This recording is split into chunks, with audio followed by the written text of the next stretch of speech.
crazy bastard. Where do you think the orderlies are? Do you see them? Malcolm turned to look towards the barred gate that separated the ward from the corridor leading to the stark offices and barely equipped treatment rooms. There was no one in sight.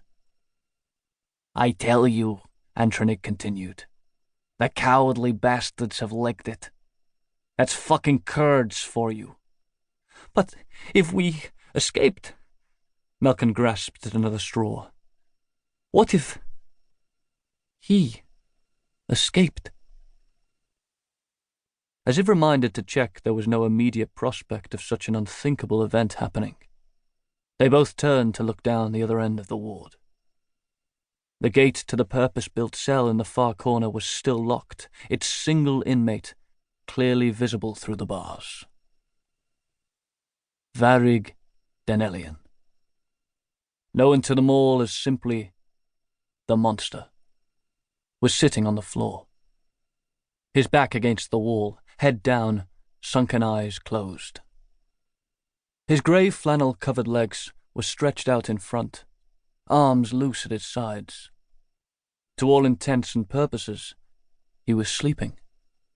But even from here, Antronik could see the thin smile he recognized as marking the man's meditations.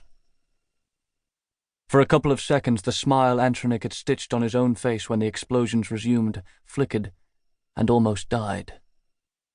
But he forced himself not to dwell on the potential dilemma Malcolm's question had raised.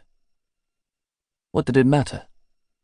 Even if he, or any of them, did manage to get out, chances were they wouldn't last 5 minutes.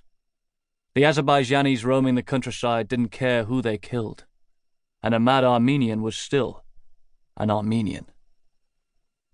So much for promises, Antronik thought.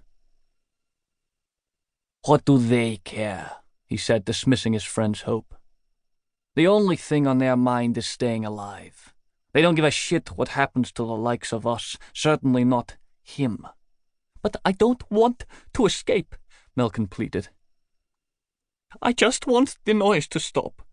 Make it stop, Antronik. Please make it stop.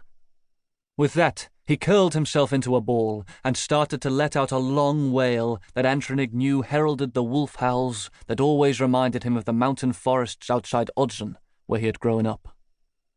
For a moment, the haunting sound rose above the cacophony of yelling and yowling, and everyone stopped. But when they realized it was only young Malcolm, they all returned to what they had been doing, responding to the situation in their different ways, praying, crying, or simply shouting obscene defiance at the yet-to-be-seen Azerbaijanis.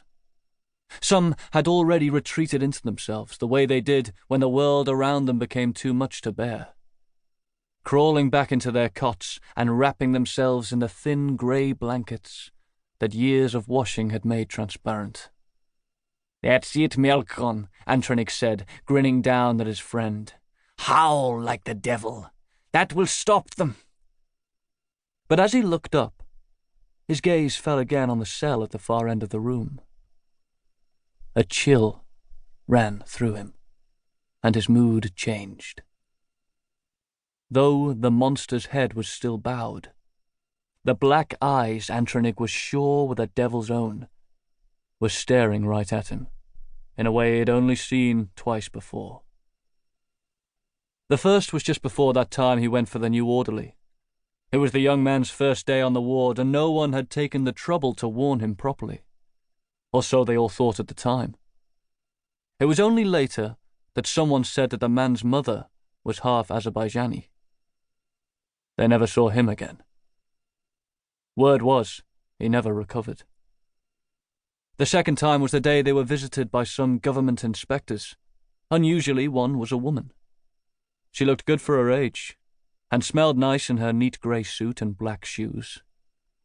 As she stood outside the monster's cell with the other inspectors, the man they had made an excuse to come and gawp at came up to the bars, pressed his face between them, and stared at her, fixedly, as he was now doing to Antronik.